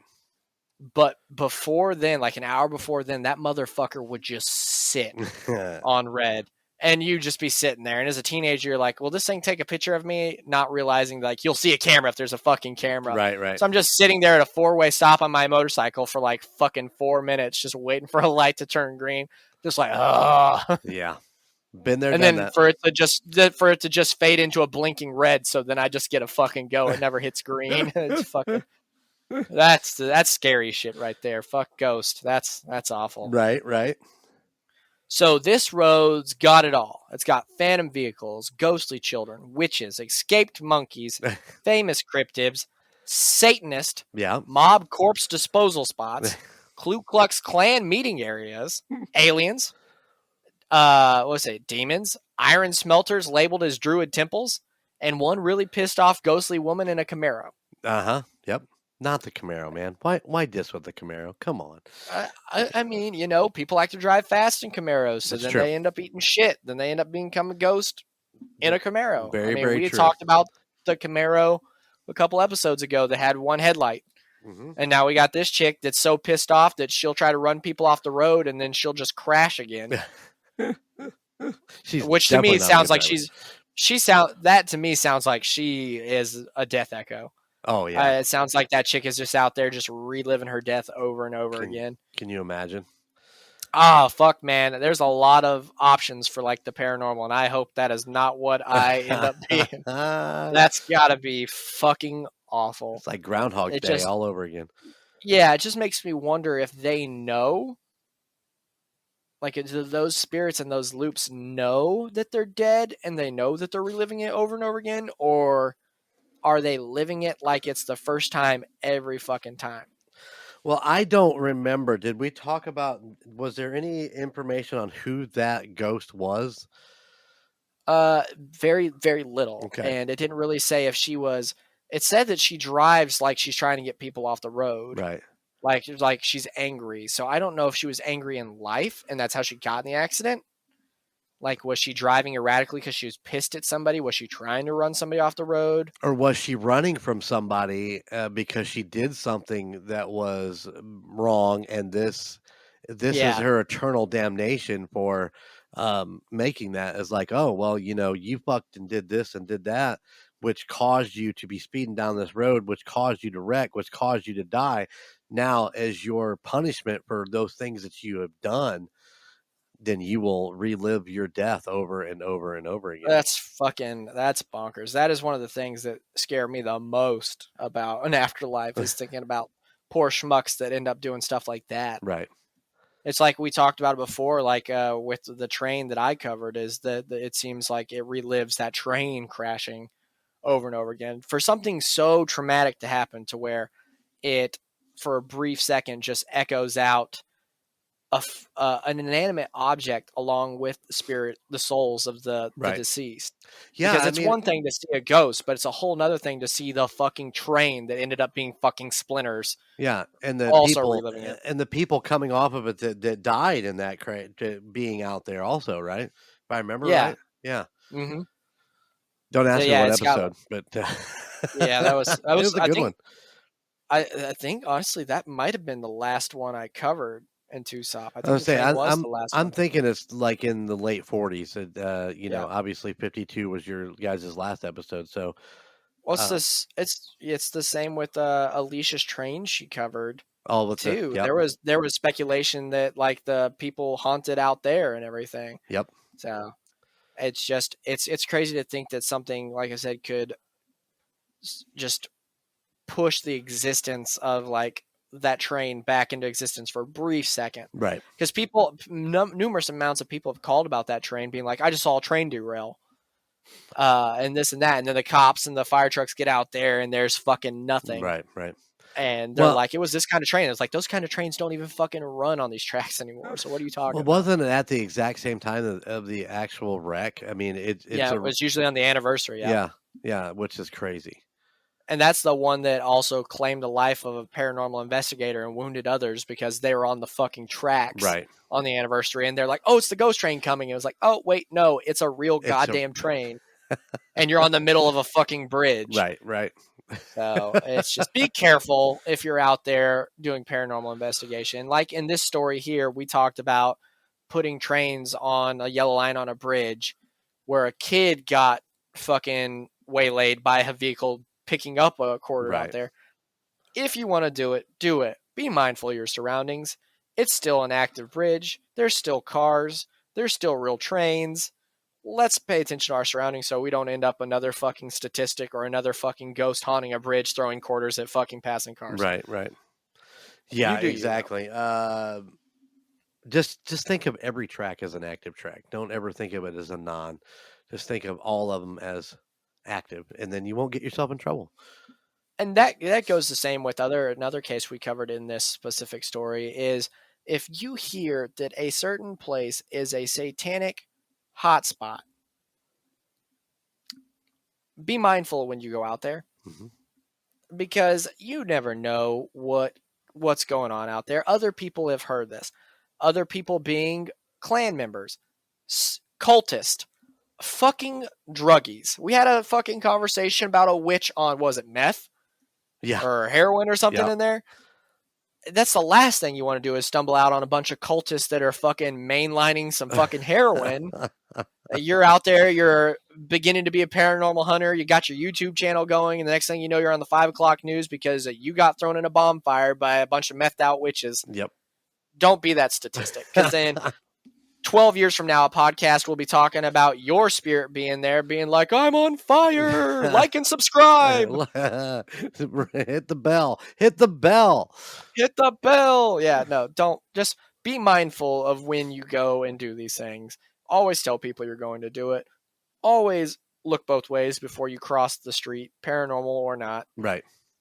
Try to stay in the land of the living as long as possible, if you can. Well, I have a side note about this episode, and I'd like to apologize to our listeners about that little bit of an echo in the first half of that. It comes down to an editing malfunction that I had an issue trying to find, and that particular episode had a lot of editing in it, and I wasn't going to go back to square one, so it stops about 18 minutes, the little echo problem. So, if you can, it's actually kind of interesting. It does make it kind of sound kind of cool a little bit, but I do apologize to all of our listeners about that. So please forgive me. I'll try to do better. You missed your opportunity to spin this into a win for you. You could have been like, it's the acoustics. in the shop if the rocker chick would let me build my treehouse studio. Oh yeah, This would not be a fucking problem. I It know. would have been crystal clear, bouncing off, the nice cedar walls in my treehouse. Is that You the could have- episode I got the okay to build the treehouse from one of our listeners? You definitely you've gotten more than one email of other people approving it. Now, none of them hold as much sway as your wife. That's true. But people have tried. People are out there batting for you. They are. They're coming up. They definitely want to see it happen. So definitely for sure. You don't even have a tree on your property that you could build a fucking tree house in. I got that one right outside the house. I was going to build it right off of the new deck. It's just going to go off of the new deck and then up, and then we're into the tree. Is that tree big enough? Oh hell yeah! Yeah, I guess it has grown. Don't you remember Momo up there always hiding out in that tree?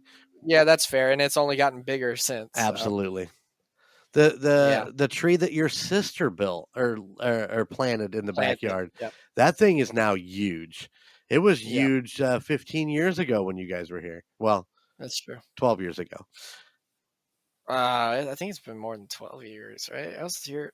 I think 12. We were 2012, 2013. We were just celebrating the rocker chick's 40th birthday because remember you guys had to leave before the big party, and you were mad. You wanted to stay for the party. Yeah, because, and I know I can say this because my Nana doesn't listen to this fucking podcast. She doesn't even know what a podcast is. We're going to go drive to Kentucky to stay a night to go see my Nana. It made no sense. That woman was moving. She was going to be moving to fucking Texas in like 2 months from then. And be like, let's stay for the party at the relatives that I don't ever see. Oh, and it was a good one too. Let me tell you. Yeah, I know. I got fucked. I got fucked. I ended up just we ate at like a fucking Charlie's or something like that, and like my Nana said all of like maybe 2 paragraphs of words to us the whole fucking 24 hours we were there. Oh, yeah. It was my car too. I should have just been like, nah, we're staying. We're staying one more day. Just one more day. It's ironic too because my sister doesn't have a relationship at all with my Nana now down here, and she's the one that made me go to her fucking house. So. Oh yeah. You can't win them all. No, you can't. You can't win them all. I didn't get to stay for a party, and you don't get a fucking treehouse studio. I know. The world's just not fair. It's not. It's not fair. But that was it for the month of February. I guess technically this is a shorter month. It is. It is. So we got I always forget that. Yeah, we got the 4 episodes, one of which was a Saturday, and we did actually play into. Remember, we went a week later for January because we would have had a January one of this month if I wouldn't have gotten sick. So. Yeah, exactly. So it's all good. We're right on schedule. We talked about 4 episodes and we talked about my inadequacy of editing, apparently. So there is one more thing. There is one more thing that I want to throw out. I want to congratulate one of our longtime listeners, and I don't know if he still listens. I have not heard from him in a while, but he has been a guest on TUSOP. He did an episode. He did a chiller filler with us, I do believe, with Team Boozers. I think he did. Did he? I thought. Oh yeah, he did the chiller filler, and then Mason did the other side. Yeah, gotcha. Yep. Congratulations to longtime listener ISO Cam. You, like I said, I know he did a chiller filler with us a few months ago. Been in October, I believe. Just had his baby girl today. Nice. And I'm so happy for him. I know that he talked about it on the call, guys, about, expecting the child and then the car accident. I think we talked about that a little bit on the chiller filler and all that stuff, but, everything looks good. And so congratulations, ISO, man. We're so happy for you. Welcome to fatherhood, my friend. Get excited. It's only downhill from here. Absolutely. Absolutely. I dealt with oh my goodness. I know it's at the end of the pod, but like I forgot to vent about this at the beginning. I dealt with back-to-back school issues with my kids last week. Oh, fun. Oh man, it was a fucking nightmare. I was at work and I get a call from and people that are parents will get this. I get a call from, and it comes up on my phone as vice principal, and I'm like, oh boy, which one of my kids did something heinous? Because I've got one that's in pre-K out there, and the other's in first grade. So my money's on the first grader for the most part, if it's coming from the vice principal, because the pre-Kers teacher will usually email me. And I get on the phone with the vice principal, who I've never talked to, and I get on the phone, and this woman sounds like she's 20. And I come to find out later that she is in her early 20s, and she is Pentecostal, and she has my daughter in the office, and she was like, we have Essie in the office because we've had a problem with her language. And I'm like, oh, great. All right. So what word did she say that Dad says that she shouldn't be saying? Right, yeah. That's the first thing that comes to my mind. And then this lady begins to tell me, like, hey, she was at lunch. She's sitting at the tables at lunch, and everybody that's been to a lunchroom knows what it's like. It's like a bench, basically. Right. There's people sitting on the other side of you, and apparently some girl was swinging her feet under the table and kicked my daughter in her junk. Oh. Yeah. So we've taught my daughter that if anybody touches you there, albeit an accident, on purpose, whatever, you say, hey, that's my, and I'm going to say it, people deal with it, we're grown-ups, vagina. Like, that's my vagina. You touch this, you shouldn't do that, and make people aware. We taught our kids this. Our kids don't end up being a fucking statistic. Right. And so my daughter, when she got kicked there, told the girl, like, hey, you kicked me in my vagina. Don't do that. And then proceeded to tell the teacher. And my daughter is like me. She fucking rambles. So when she's telling the teacher, she was like, she kicked me in my vagina. She's not supposed to touch people's vagina. You're not supposed to hit people on their vaginas or penises. Like, she's just telling her, right? So then this vice principal proceeds to take my daughter to the office and treat her like she is in trouble for calling her private parts what she's supposed to. Right. And making the teacher aware that somebody touched her in it. So she calls me, and she's like this and that, and I was like, so why is she in trouble? And she was like, well, it's not words we use around here. And I was like, those are the words. I was like, you're in elementary school. You got to have a health class there. What does the health teacher call them? I was like, she was like, it's weird. It's odd for a first grader to know those words. And I was like, no. I'm sorry I didn't teach my kid some goofy ass word for her junk. Right. I taught her the real thing so people don't get confused if she has an issue and needs to tell somebody something. And she was like, well, I think she's understand what she did because she seems really upset. And I was like, she shouldn't be upset. She shouldn't be in trouble. She didn't do nothing bad. I was like, I said this verbatim. I said, and I'm sorry again, listeners. Verbatim, I said, I'm on a forklift, mind you, and I'm frustrated because I thought my kid was in trouble. Now I found out my kid's getting in trouble for something she shouldn't be. Right. And this all boils down to this lady's views on things, and it's something that made her uncomfortable. And so I verbatim say, I was like, now I would understand if this girl accidentally kicked my daughter in the junk, and my daughter said, hey, don't kick me in my snatch, or some other for that I'd get. Call me then. And I say this to this lady that I find out's Pentecostal much later on from the girl's grandmother. And I was like, but she said what she's supposed to. She said the medical term for it. She wasn't screaming it. She was just saying it.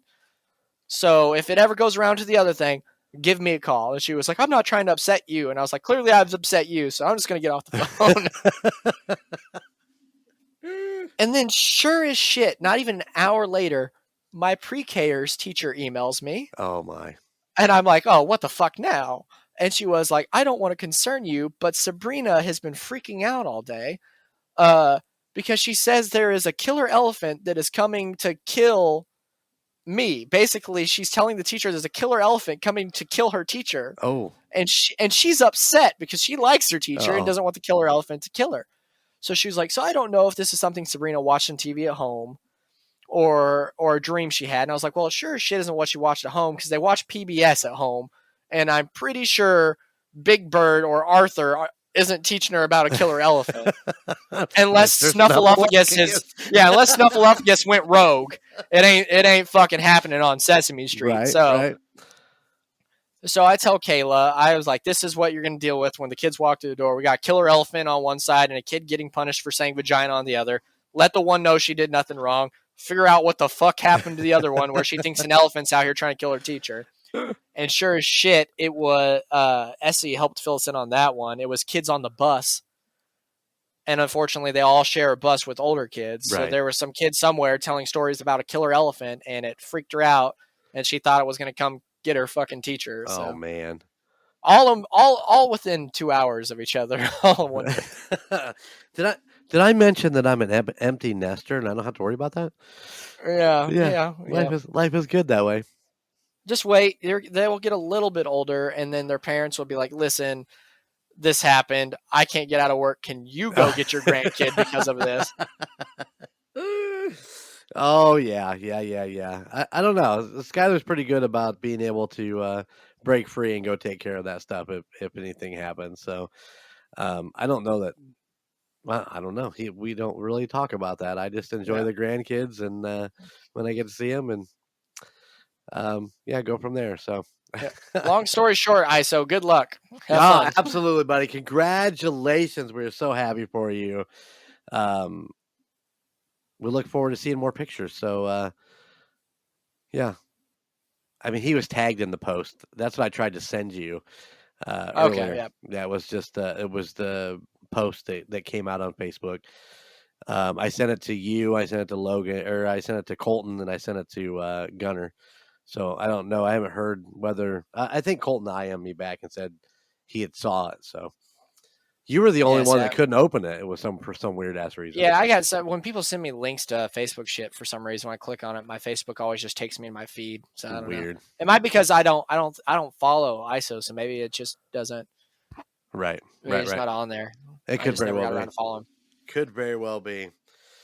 All right, guys. Well, that is the February review. You know, the greatest month of the year, February. Yes. I know that a few of our listeners have birthdays in February, and now ISO Cam's daughter is born in February. So now it does make it the best month of the year. It's my story. I'm sticking to it. Nice. Hope you enjoyed it. I hope you got a lot of stuff out of it. We talked about a lot of different things today. Absolutely. So kind of covered the gauntlet, but we want to know what you think. The United States Paranormal at gmail.com. Just entitle it The Other Side, Logan Needs Love. And please and thank you. he wants you to email him. He wants to talk to you. Listen, I lost my car I've had for like 13 years. Uh-huh. My kids are getting in trouble at school. I need some emails. I need something. He just needs a little support and a little love, guys. Come on. Hook him up. Yeah, just it's easy. Just drop a line. The United States of Paranormal at gmail.com. And if you can't do that, at least go look at some t-shirts. Yeah. Maybe go buy you a glass. Oh, or a hat. Anything. We've got a wide variety of selections out there. So, you pick and choose what you want. Dude, we got some posters. We got prints. Yeah. I was checking it out today. I was looking it over and always amazed at all the amount of great art that we have on there in t-shirt or sweatshirt form. Tank tops. The rocker chick just got several tank tops for our anniversary because that's what she wanted. So I bought her some stuff out of the store. And yeah, so go check it out. The United States Paranormal.com. Just click on the merch link and you'll find everything you want to look at right there. And come on, pick up a t-shirt. Come on. Help the empire. Need to get a sophisticated picture of me, like sitting in a dark room with candles and books, and I'm gonna get my picture on the website too. You're like a author taking a picture for the back of their book. That's what we need. One of those sophisticated pictures. Tasteful. Well, you have a very talented girlfriend. I'm sure she could get that picture taken care of for you. I'm sure she can figure it out. Now, how much nudity are we allowed to get away with on our own website? On our own website, I suppose. Yeah. I mean, let's not go too crazy. Okay, so no full Burt Reynolds. I gotcha. Yeah, no Burt. No. No spreading ham for the camera. I got it. No, I got it. Let's not go that far. But hey, Patreon. If you want it, and get it out there. That'll be the highest. That'll be the highest of tiers right there. Yep. It'd be a one-time. Sorry, guys. I got this tickle in the back of my throat. I'm trying to work through it, so I'm a little Look, coffee. I can make an air freshener like the cam girl, with my knees like as close to behind my ears as I can get. I'm not that flexible, but I could try. You don't even want to see me try. I'd fall over and break something. Jesus. Yeah. You don't want to throw out your back in that position. That'll be rough. You imagine the paramedics trying to come in and take you out on that one? Yeah, that'd be rough. We don't need that. Jay, what exactly were you trying to do? Just getting a picture for Instagram. Yeah. Trying to get those likes and follows, man. Gotta get them. Anything else we need to cover before we get out of here? And I think that's it. Just be ready for the Patreon to drop April 1st. This is not April. This is February. This is February. So April 1st, Patreon's coming. Content's being made.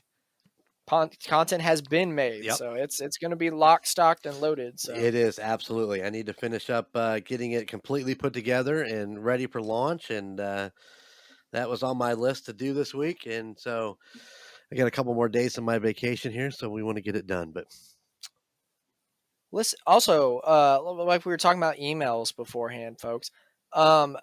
Listen, you could always you could type out your email. You could do what I do with the call guys. You want to send a voice recording?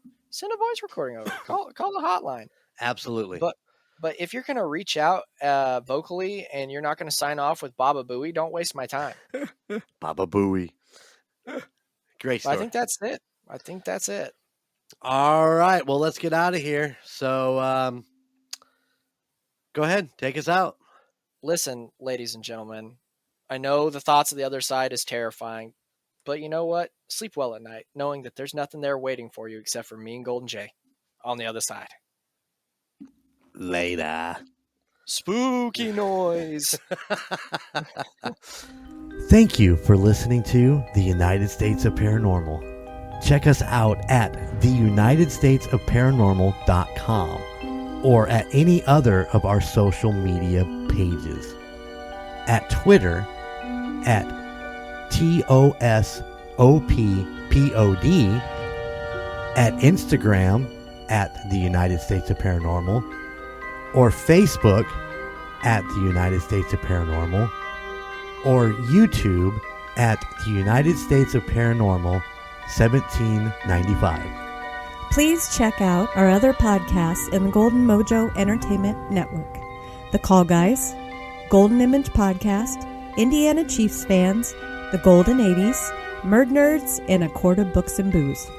And if you have a location you would like us to check into or a creepy story that you would love to tell us, please email us at theunitedstatesofparanormal@gmail.com. Please like, rate, and subscribe wherever you listen.